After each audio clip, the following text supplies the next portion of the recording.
Hello, welcome to Focus. आज Focus में हम राहुल गांधी की हाल ही की जर्मन यात्रा के बारे में, जर्मनी की यात्रा के बारे में दृष्टि डालना चाहेंगे। अभी जब पार्लियामेंट का सेशन चल रहा था, ख़त्म होने को था, तो हमारे प्रधानमंत्री जी भी बाहर गए थे। वो तो कुछ छोटे मोटे देशों में गए, लेकिन राहुल गांधी जर्मनी गए। क्यों गए?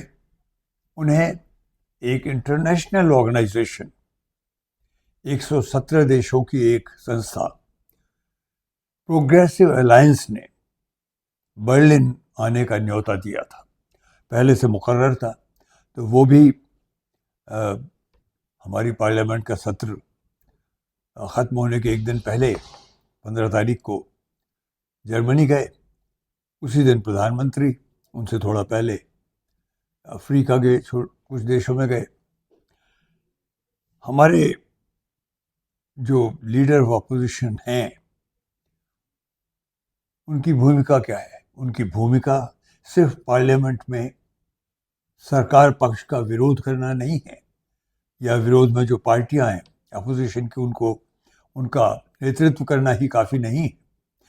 उनको एक बहुत बड़ी जिम्मेदारी पे पदासीन माना जाता है, और वो जिम्मेदारी ये है जिसे विदेशों में ख़ास तौर पे जो पश्चिमी देश हैं वहाँ उनको शैडो प्राइम मिनिस्टर समझा जाता है, लीडर ऑफ अपोजिशन को, कि वो कभी भी उस पद पे आ सकते हैं जो कि देश चलाने का पद है, प्रधानमंत्री का पद है। इसलिए उनको शैडो प्राइम मिनिस्टर माना जाता है। शायद यही वजह थी कि प्रोग्रेसिव अलायंस ने, जो कि 117 देशों की संस्था है, जैसा मैंने अभी कहा, उन्होंने हमारे leader of opposition Rahul Gandhi साहब को बर्लिन बुलाया। दूसरी संस्था भी जुड़ी हुई थी जिसने ये आमंत्रण दिया, वो है इंडियन ओवरसीज कांग्रेस, क्योंकि उद्देश्य ये था कि जो प्रोग्रेसिव अलायंस है उसकी सभाएं जब हों तो हमारे जो डियास्पोरा के लोग हैं, भारतीय मूल के लोग जो वहाँ रहकर काम कर रहे हैं या बस में गए हैं, उनको भी इसमें शामिल किया जाए। ये कांग्रेस पार्टी की एक संस्था है, इंडियन ओवरसीज कांग्रेस। उसने ये पहल प्रोग्रेसिव अलायंस के साथ की। पर प्रोग्रेसिव अलायंस की जो ये सभा है, ये बहुत ही ज़्यादा महत्व रखती है। क्यों रखती है और क्यों ये बर्लिन में हुई? इसका एक तरह से ऐतिहासिक महत्व है।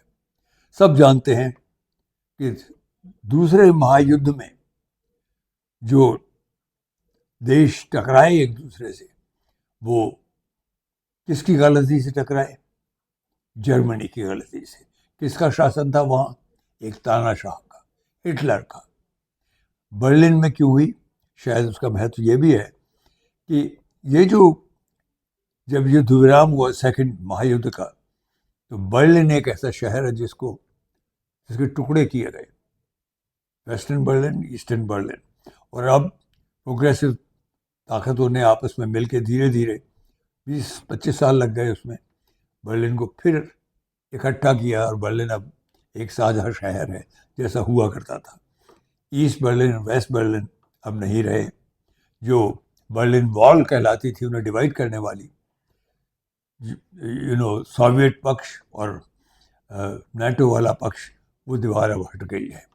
तो इसका बहुत ऐतिहासिक महत्व था। इसीलिए प्रोग्रेसिव अलायंस ने, जो कि 117 देशों की संस्था है, राहुल गांधी को बुलाया, क्योंकि वो भारत की जो गतिविधि है उस पर नज़र रखे हुए हैं। भारत में उनको एहसास हो चला है कि जो जर्मनी में जो संकट आया था, जो चीज़ हुई थी जिसने इतना बड़ा महायुद्ध शुरू किया था, कुछ उस जैसे आसार भारत में भी होते दिख रहे हैं। खुल करके तानाशाही तो नहीं कही जा रही है, पर तानाशाही ही हो रही है। जब से मोदी सरकार ने अपनी मनमानी से इसे गिरा उसे गिरा, सरकारों को गिरा, अच्छी तरह से डेमोक्रेटिकली चुनी हुई सरकारों को गिराना, एमपीज का, एमएलएज का खरीद फरोख्त, चालाकी, इलेक्शन में धांधली ये सब किया है, उनको लगता है कि शायद दुनिया इसे नहीं देख रही है, पर दुनिया हर चीज़ पर नज़र रखती है, क्योंकि जब हिटलर जैसी शक्ति आती है तो सेकंड महायुद्ध होने के इम्कान हो जाते हैं। तो ऐसी शक्तियों पर, ऐसी ताकतों पर, ऐसी जो मनस्थिति रखने वाले लोग होते हैं, पर्सनैलिटीज, उन पर नज़र रखी जाती है। शायद ये भावना थी, इसीलिए राहुल गांधी को बुलाया गया, इनवाइट किया गया स्पेशली, क्योंकि राहुल गांधी उस तरह की जो ताकतें उभर रही हैं हमारे देश में, जो रंग ले रही है हमारी मौजूदा सरकार भी, एक तानाशाही प्रवृत्ति रंग लाती जा रही है, उस पर उससे लड़ते रहते हैं, नजर डालते रहते हैं और खुलकर आते हैं। तो शायद इसलिए राहुल गांधी को बुलाया गया। और एक और वजह भी रही कि राहुल शायद ये संदेश भी साथ साथ देना चाहते थे कि वो जब सारे लोगों को एक साथ लेकर चलने वाली बात करते हैं, कास्ट सेंसस वगैरह की बात करते हैं, दलितों पिछड़ों को भी साथ लेके आगे चलने की बात करते हैं, तो वो सही है, वो गांधीवादी है, वो एक सेंटली काम कर रहे हैं, जिससे कि एक सेंट करता है। लेकिन इसका मतलब ये नहीं है कि उनको ये एहसास नहीं है कि इंडस्ट्रियलाइजेशन, इंडस्ट्री बहुत आवश्यक है। तो वो संदेश देना भी शायद कांग्रेस पार्टी के लिए बड़ा ज़रूरी था।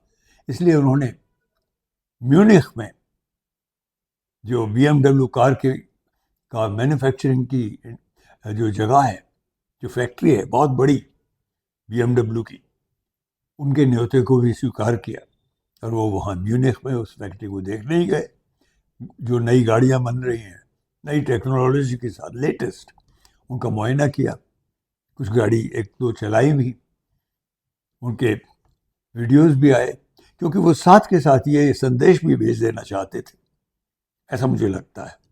मैं पर्सनली राहुल को नहीं जानता, पर एक स्टडी तो कर सकता हूँ ना, एक व्यक्ति की अप्रोच क्या हो रही है। तो ये संदेश भी शायद भेजना चाहते थे कि वो जब पिछड़ों की, दलितों की, जो लोग रूलिंग स्ट्रक्चर में, इंफ्रास्ट्रक्चर में नहीं है, उनकी बात करते हैं, तो उनका मतलब ये नहीं है कि वो इंडस्ट्री को तवज्जो नहीं देते, वो कैपिटलिस्ट का जो योगदान है उसको तवज्जो नहीं देते।